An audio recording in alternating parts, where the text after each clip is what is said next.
the stars and stripes and the eagle flies.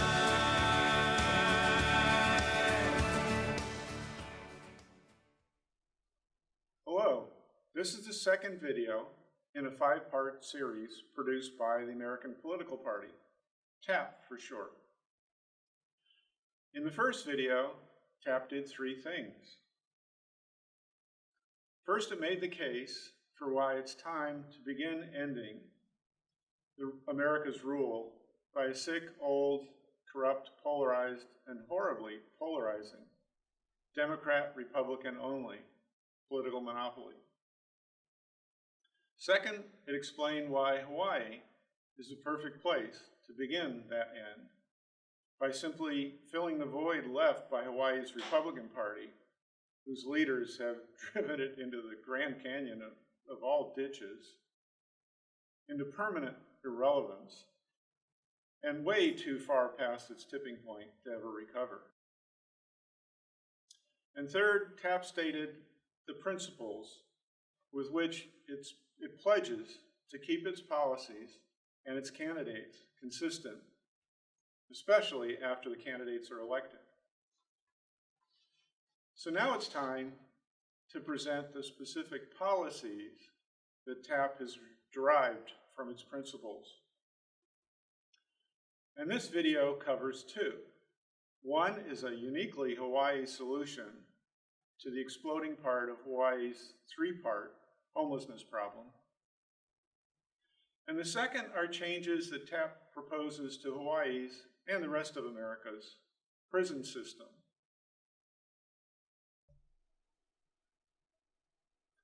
So let's start with TAP's proposal for the exploding part of Hawaii's 3-part homelessness problem,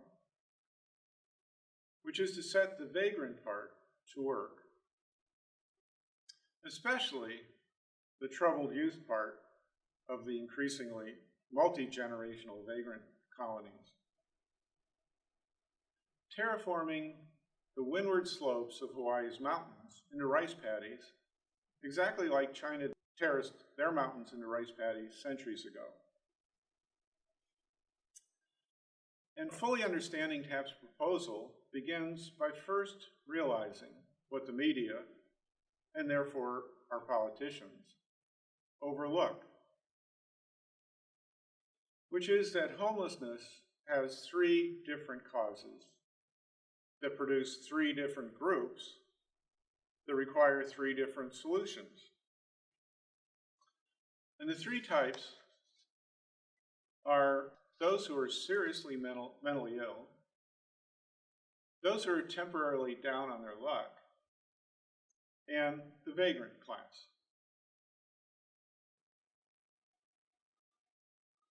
But those with serious mental illness are a fixed percentage of any population. So they're not the group that's causing the explosive growth in Hawaii's homelessness. And therefore they're not the group that's causing the explosive growth and the severity of the problems caused for the community by the homeless. Plus, life frightens them, so they cower and hide alone. Which means they're also not the group that congregates to colonize our parks, beaches, and other publicly and privately owned land. And TAP agrees. We should do more for this group. But helping them to live lives that are less cruel than, say, that of Hawaii's feral cats requires imposing adult supervision and structure on their lives. And for now, the ACLU prohibits the community from doing that. I believe with a specious argument that they have a constitutional right to live ugly lives little better than Hawaii's feral cats, to make public lands ugly and unusable, and to drain the community's always limited resources, from which they take much but contribute nothing. However, the ACLU is not the only roadblock to helping the seriously mentally ill more. Because those with serious mental illnesses are also elbowed aside when it comes time for the politicians to divvy up the money that's already available to help the homeless. That's because the media finds the vagrant colonies offer more colorful, titillating stories and optics. And if the media finds the vagrant class more interesting, well, of course, so do our politicians. I mean, for one example, Hawaii Star Advertiser recently had a front page story promoting an open house held by a new vagrant colony to showcase the benefits of their essentially responsibility-free, obligation-free, contribution-free lifestyle. Anyway, so for now, TAP believes the best way to get more help for those with serious mental illness is to first reverse the explosive growth in the third group, which is the vagrancy class. And that is exactly what TAP's proposal does. Because until it's reversed, those who suffer severe mental illness will remain elbowed aside, cowering, afraid, and ignored. Then there are people temporarily down on their luck. But this group shrinks as our economy improves. So they're also not the group that's causing the explosive growth in Hawaii's homelessness. And they use the shelters and resources already made available to get back on their feet. So they're also not the group who congregates and colonizes our parks, beaches, and other publicly and privately owned land. But once again, TAP believes the community should do more for this group, but again, can't. For the same reason we can't do more for the seriously ill. It's because the media finds more interest in the aggressively problematic vagrancy colonies than it does in this group. And a lack of media interest naturally means a lack of interest in Hawaii's political class. So again, the best way to do more for this group is to first end the explosive growth in the third group, which are the vagrancy class. And that brings us to the vagrant part of Hawaii's three-part homelessness problem. These are people who simply prefer the freedom from the discipline, responsibility, hard work, and obligation to contribute needed to be self-reliant, contributing members of the community. A choice that's made easy by Hawaii's blessed weather and by the ample free feeding stations provided by those who always end up paving the road to hell with their good intentions. And this is the group whose numbers are growing explosively, who congregate to colonize our parks, beaches, and other publicly and privately owned land, who are responsible for the growth and the severity of the problems that homelessness is causing the community, and who suck up a disproportionate amount of the money already set aside to help the homeless. For example, they refuse to use the shelters and resources already available because those resources come with rules, standards, codes of behavior, and restrictions on drug and alcohol use they prefer to avoid. Worse still, the disproportionate share of money they suck up always seems wasted in one of two ways. It's either spent to protect the vagrants from the normal consequences of their irresponsible choices and behavior without ever requiring them to change the behavior, which of course makes continued growth easier.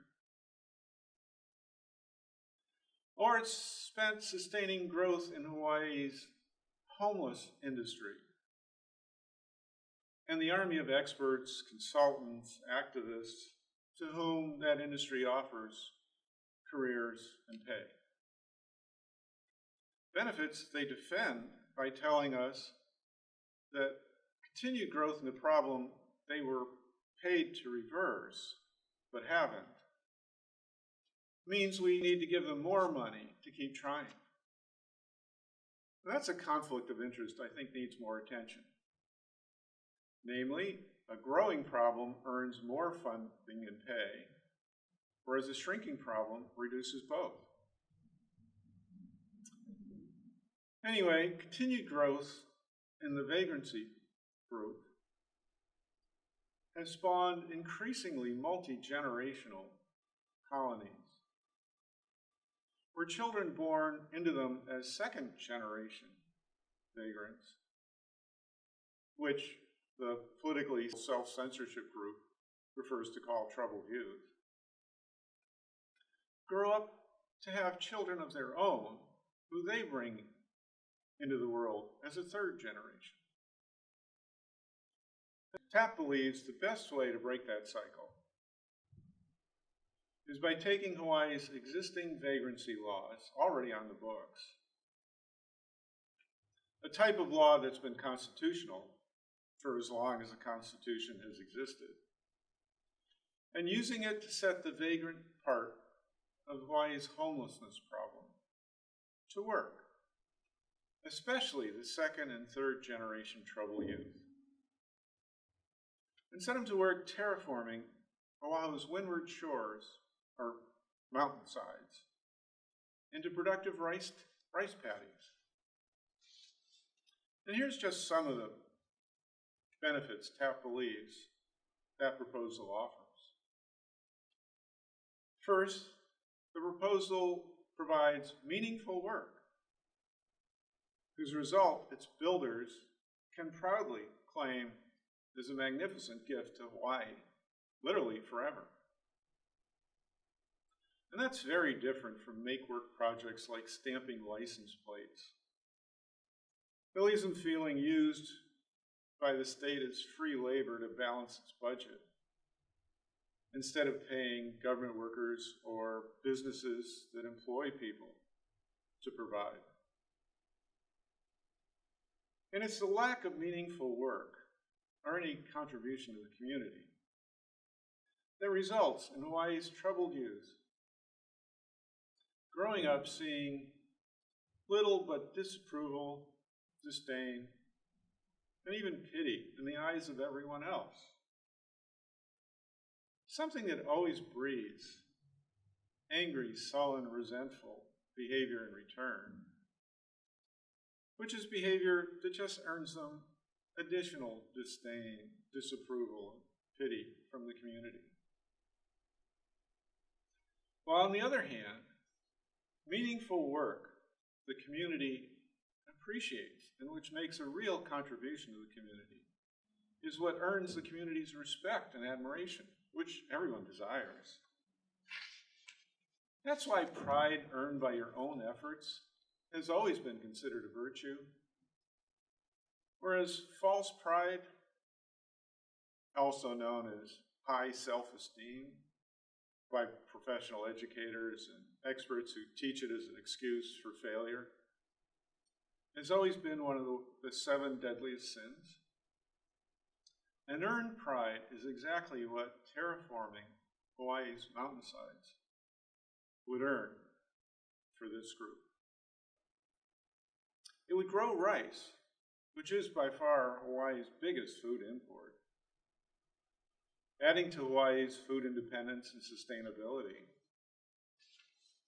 protecting Hawaii from times when our labor or terrorist strikes cripple our harbors, protect Hawaii from runaway cost if overseas rice production is ever severely cut by weather, disease, terrorism, or other calamities. And it would benefit tourism. Just Google China's terraced rice paddies to see how many pictures there are featuring the beauty, the majesty, the downright fascination of China's terraced mountains. An effort as great as building the Great Wall, but one that actually worked. Not to mention, it would reduce erosion that daily washes Oahu's mountains out into the sea. Just like erosion washed away 1,500 miles of older islands that lie to our northwest. Those islands didn't sink. They weren't swallowed by rising oceans. They simply slid off the big islands, island-building volcano vents, as Oahu has, and they immediately began eroding away, as Oahu is doing, until their mountains, once as majestic as our mountains are, became nothing more than underwater shallows. Just visit the Pali Lookout on the next big rainstorm to see how much of Oahu's soil is washed out to sea by the many streams slicing away at our mountains. And then imagine how much coral is being smothered by all that dirt. In contrast, ask anybody who's used Ala Park for a long time, as I have, and they'll confirm the average high tide mark on the rock wall that protects Magic Island hasn't budged a millimeter in the first 17 years of Al Gore's prediction that the sea could rise 20 feet in 20 years. Therefore, the only part of Oahu's that's losing shoreline are areas where squabbling, fueled by greed, envy, political battles, prevent from being protected as Magic Island is. The way China's terracing has protected its mountains for centuries. And the way terraforming Oahu's mountains would protect ours, literally forever. And who knows, someday terracing could even permit harnessing much of Oahu's 2 billion gallon per day rainfall to produce hydroelectric power instead of washing Oahu out to sea. The project is easy to implement. Build clean, orderly, tent-based camps at the top. Transport vagrants who illegally occupy public and private land to the camps. Those who work cooperatively and participate in training classes would earn a diet most would find familiar, whereas failure to cooperate would earn a wonderfully healthy vegan diet, some might confuse with punishment. Security will be needed to protect those in camp from inner-city predators when they find their inner-city market for drugs and prostitution is dried up, and therefore try to infiltrate the camps.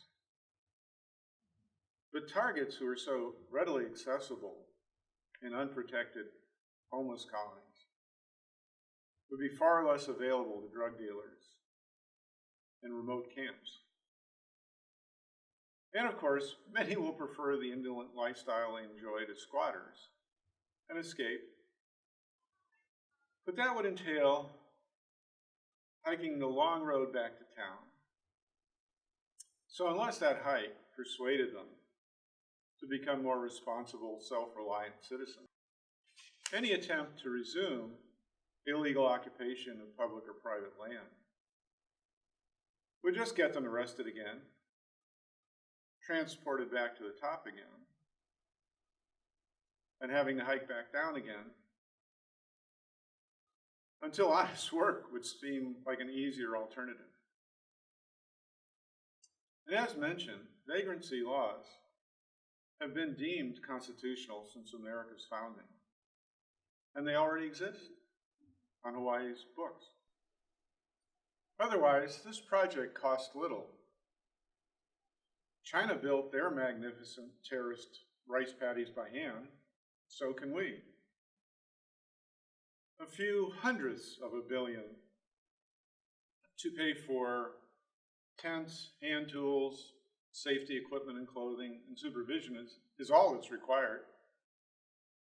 Not to mention, low-cost projects attract far less of the corruption guaranteed by foolish megabuck projects peddled to gullible politicians by the mainland's and overseas experts and consultants.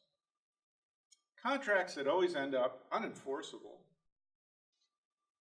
And contracts with cost, we're always told later, are uncontrollable. Like stadiums guaranteed to rust.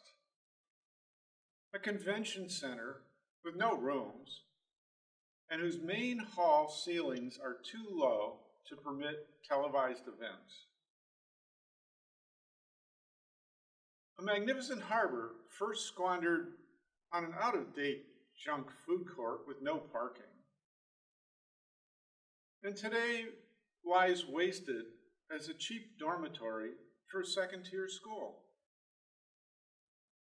And of course, today's foolishly wasteful, budget-busting rail that was sold to us as a $3 billion project and has blown past 12 billion without slowing.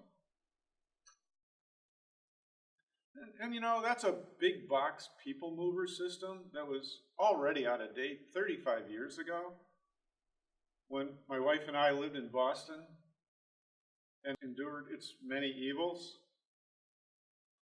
I mean, isn't it obvious that pre-packaging people in big boxes creates truly magnificent flu incubators, terrorist targets, pressure points for government unions to use to extort money from the community? It also leaves no alternative when the system is shut down by the ever-predictable, the never-explainable glitch. An additional benefit is that it's been perfected by China for thousands of years. And it still works today. It's an art. It's not some central planning committee's wet dream. And therefore, it's a safe bet that there's a small army of women and men whose families have maintained China's rice paddies for generations. Would be happy to share that knowledge with us for nothing more than the cost of a plane ticket and a vacation in Hawaii. TAP's proposal requires no deadline. I mean, China spent centuries building theirs, so can we. And eliminating the artificial deadline imposed by megabuck contracts eliminates the ability to use the never-explainable emergencies and unanticipated problems that should have been anticipated for hiding corruption and justifying cost overrun. We terrace with as much money as we have when it's available, and it's all that's required are simple 6-month contracts with local vendors who know how to work with and supervise local people, to organize, provision, and supervise. No more million-dollar traps found in the multi-million-dollar contracts that often seem to make being fired, more profitable than delivering what you promised. In this case, if a contractor fails to make good progress, the contract isn't renewed. And Hawaii has no shortage of entrepreneurs, more than able and willing to continue the work. And it's a safe bet that the project offers no unintended consequences.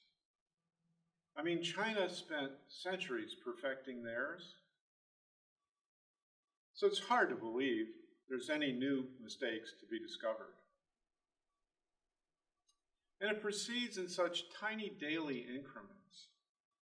No rational, intelligent person would argue that we need to pay hundreds of thousands of dollars to overseas experts to get another multi-thousand-page impact study. President Trump correctly pointed out, nobody ever reads. I mean, have you ever read one? That's not to say some fanatical, self-appointed guardians of the universe won't still agitate for a study. It's just to say their only arguments will be too silly for a legal system overseen by intelligent, experienced adults to take seriously. And it would be an amazing addition, amazing historic accomplishment added to modern-day Hawaii's heritage. A project the great-grandchildren of those who built it could really hold up forever as a truly great contribution and accomplishment. Not just one more megabuck project in pursuit of some politician's dream of a personal legacy. You know, it's such a special project, Tap even bets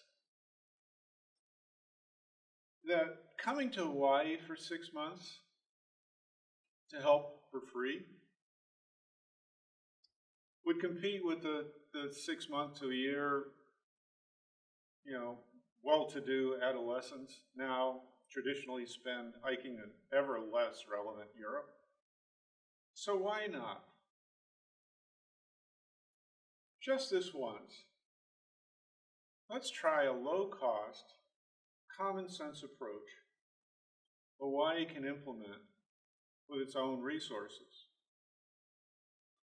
Just this once, not send millions more overseas to Italy and California and New York and elsewhere to buy disappointment and perpetual dependency.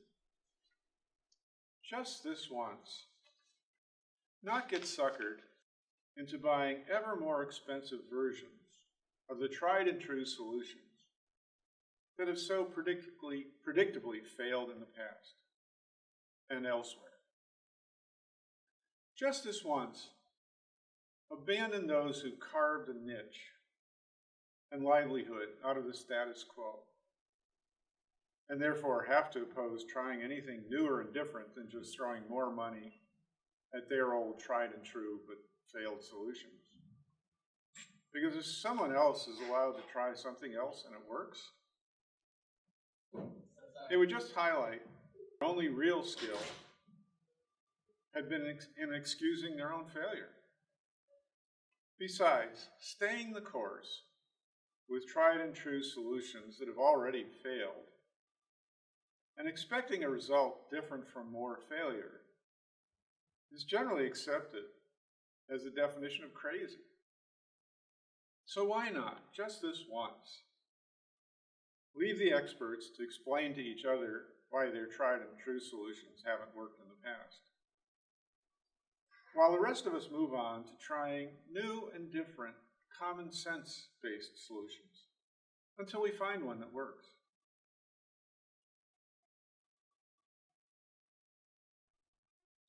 Okay, the next proposal is intended to deal with Hawaii's and the rest of America's prison problem.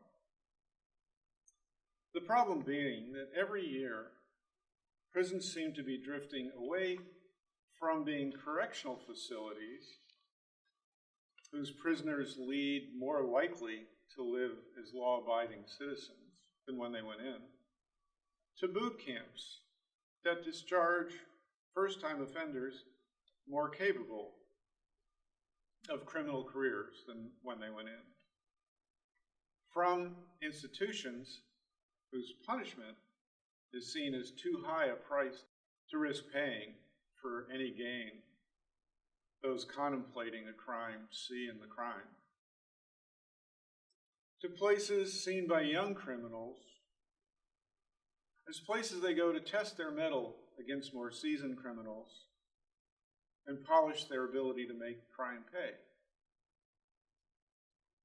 TAP's proposal will be disparaged by experts, consultants, and activists, and self-described intellectuals who've made prison reform into a highly paid industry, an industry whose conflict of interest should not be overlooked. The conflict being that continued growth in the problem is their argument for continued growth in funding of their services, while future decreases in the problem would argue for decreasing the funding. Not to mention that TAP's proposal is very different from the tried and true and familiar solution of today's status quo. But anyway, here's hoping you'll temporarily suspend your certain knowledge that TAP's solution just won't work because, well, I mean, it's just not the way things have always been done. And give this TAP proposal a fair hearing with an open mind. Okay, first remove TVs. Replace them with classes in the 3 R's, reading, writing, and reasoning, sometimes known as reading, writing, and arithmetic, because mathematics is the language of pure logic and disciplined reasoning. And because I admit, arithmetic sounds cooler than reasoning. Next, remove weight rooms that release criminals more capable of physically violent crime than when they went in. Replace them with yoga and aerobics classes. Third, remove high-fat, meat-based diets that feed aggression and substitute a vegan diet. Eliminate make-work prison jobs like license plate stamping and put prisoners to work accomplishing something of value to the community, something they and their families can point to with pride. And that's why TAP paired this proposal with its solution for the homelessness problem. Because criminals could just as well help terraform Oahu's mountains as the vagrants could. Okay, that's the proposal. Let's look at the benefits and reasons for proposing it. With respect to reading and writing skills, they're shared by all successful people. And the skills include a powerful vocabulary and a solid grasp of grammar. Skills that allow people to read, write, and communicate well. And those skills are best acquired by reading things written by authors who've already have those skills, while they're diminished by TV's need to keep hundreds of channels filled with 24 hours a day of talk. Because the only way to do that is fill it with buzzword-filled, emotionally charged babble. As for the third R, which is reasoning or arithmetic, America's founders sternly warned that a government as free as the one they invented only works for a nation whose people are already voluntarily committed to being bound by the result of the rule of reason, which is formally implemented and known as the rule of law. That's because society's members universally agreeing to be bound by the results of disciplined reasoning, or the rule of law, is the only alternative to settling disagreements with clubs and guns. So mathematics has always been the traditional way America's schools have taught children respect for and knowledge of formal logic before they realized what they were learning. So if you're looking for an explanation of how America has become so polarized, it's simple. Polarization is just another word for stupid, undisciplined, logic-free squabbling, which is what today's professional educators teach as creative thinking. And whereas formal reasoning provides absolute rules that govern when something has been proven true, when something has been proven false, and most importantly, when neither true or false has yet been proven. On the other hand, creative thinking just teaches free-form squabbling based on cheap rhetoric. For example, a lazy adolescent who is assigned to write a serious paper exploring the role of ships in human history, who tries to get away with a rambling paper about how she or he feels about friendships instead, creatively arguing that it's okay because ships, the letters of ships, is found in friendships. And creative thinking is exceptionally easy for professional educators to use as a tool with which to indoctrinate the children entrusted to their care into right thinking. Of course, that's right thinking as defined by the professional educator's political views. Whereas reasoning results in educated intelligence, creative thinking just teaches cunning and cleverness. And both animal cunning and educated intelligence fit the word smart. But while disciplined reasoning offers a path to resolution of disagreements, creative thinking only spawns endless, mindless squabbling to see who is most willing to protest and demonstrate in the most aggressively undisciplined, often violent way. Like blockading highways, no matter how much collateral damage it causes for mothers who needed to get their children to school, people with 2 jobs who needed to get to work, people on their way to hospitals and doctor's appointments. Or burning towns and looting businesses to extort what you want out of politicians by ruining other people's lives and livelihoods. Regardless, all it's required to make the case that creative thinking is the cause of polarization is to note that America's replacement of intelligent public discourse with today's paralytic, endless, increasingly violent, and vulgar public squabbling, also known as polarization, began about the same time as professional educators began downgrading math in favor of teaching more flexible creative thinking.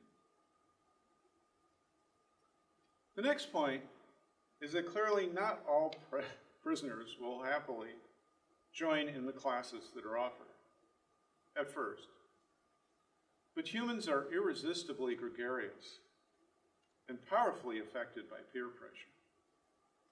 So if a prisoner's only choice is to sit alone in her or his cell contemplating their navel, while they watch fellow inmates cooperatively participate and benefit from the classes, it's a fair bet the numbers showing up for class would increase as the number who sulk alone decreases. especially among those in prison for the first time, because this proposal also reduces the opportunity of irredeemable lifelong criminals to force the new fish into little fiefdoms that today's prisons allow them to establish. And then there's the yoga class. They promote flexibility, which is a great benefit from competitive sports to balance in older age. It also enhances the ability to focus and learn, which is why meditation is an important part of advanced martial arts, where to lose focus is to die. As for aerobics, well, their benefits are too well known to belabor. And well, good health, the ability to communicate well, and the ability to stay focused, especially under pressure, are things shared by everyone who achieves above average accomplishment. But they're lacking in those who fail. And this proposal offers all three. But TAP knows prisons don't exist to be all carrot and don't exist exclusively for the benefit of the criminal. They also owe the community a duty to be the stick that deters crime in the first place.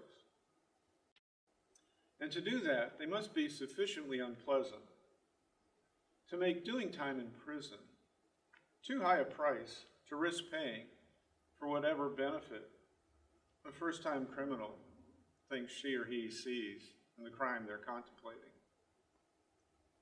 So while others might debate whether a vegan diet is as superior as it's claimed, TAP is pretty certain most criminals would consider it a severe punishment, even as it did them good. And no one argues that a high-fat, all-meat diet is good for anyone, or denies that it fuels aggression. As for TV, TAP believes those who deny it's addictive are as delusional today as those who denied cigarettes were addictive in the past. Therefore, like a vegan diet, most criminals would see loss of TV as a severe punishment, even as it did them good. And to the extent both would make the risk of prison more daunting, it would make shorter sentences effective as longer sentences, both of which would address the overcrowding in prisons.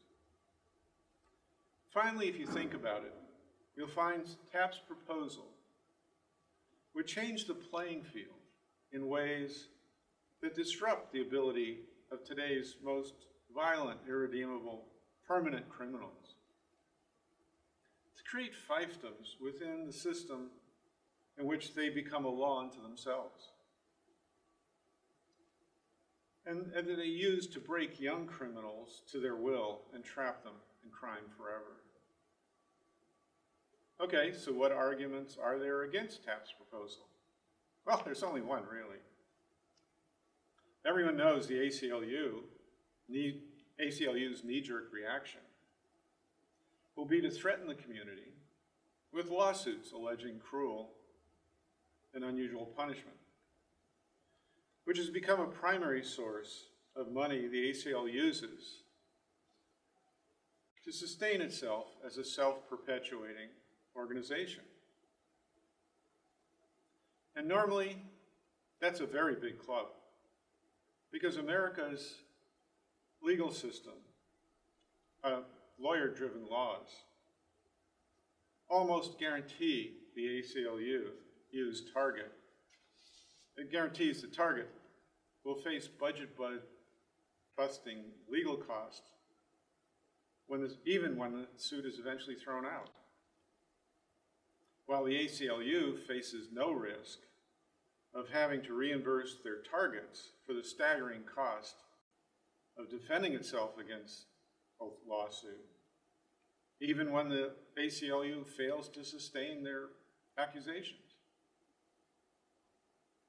As an aside, America's law is the total opposite of England's laws that require the party to sue, who sues, to either prove its case or compensate its target for the unnecessary legal cost of defending itself.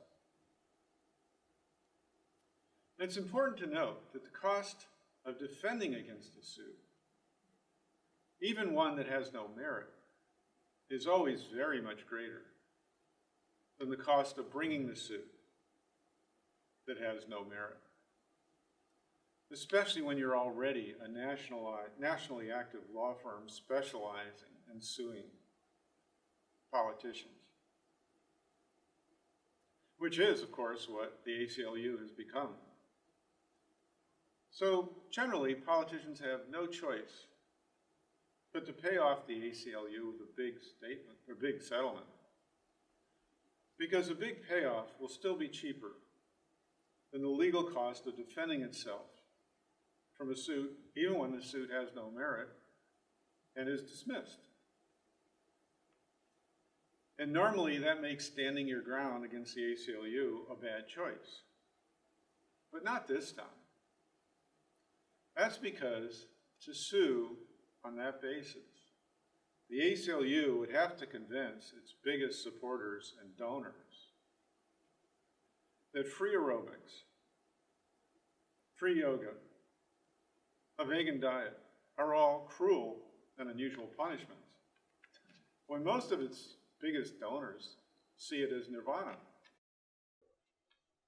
Not to mention how many people have lived free, self-reliant, productive, successful, fulfilling lives without free TV, without free weight rooms, and without enough free time to use them, and eating an unlimited, all-meat, high-fat diet. Plus, there's thousands of experts who already agree that every change TAP proposes would be a benefit for the prisoner. So, in the face of having to tell their donors that something the donors see as a magnificent gift is really cruel and unusual, and in the face of so many experts saying that every change is a benefit, it would be really stupid for the ACLU to cling to claiming that TAP's proposal provides cruel and unusual punishment. It's sort of like shooting yourself in the foot. And you know, if ACLU is so locked into its own fantasy and dreams of power that it persists anyway, it might just finally present the case, whose outcome would set a precedent for putting an end to ACLU's intimidation of small cities and counties and towns just because they have the power to do it.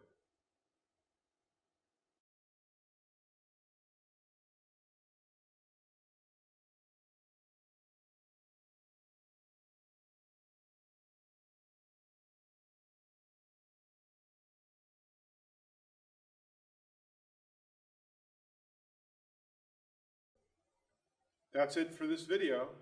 So just remember, from rockstar to Bible, everyone agrees. There's a season to all things and a time to every purpose under heaven.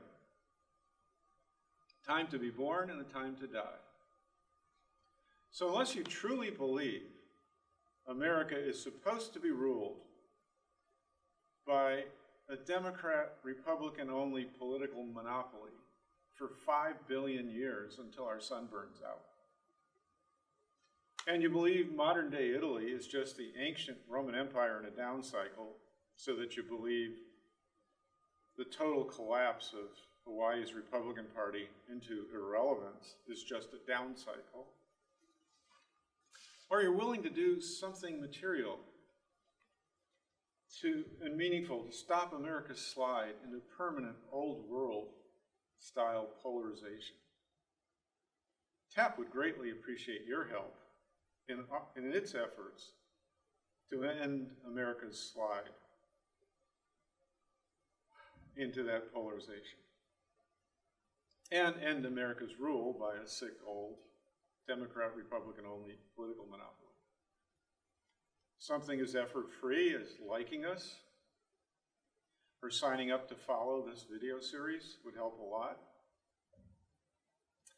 Something more meaningful, like volunteering your time, other resources, or contributing money would help even more. For it will take more than just a few people for TAP to avoid the fatal mistake made by the Tea Party that never was one, which of course was never doing the work necessary to actually be one. Anyway, if you'd like to help, for now the best way to contact TAP is at the email address at the bottom of our screen.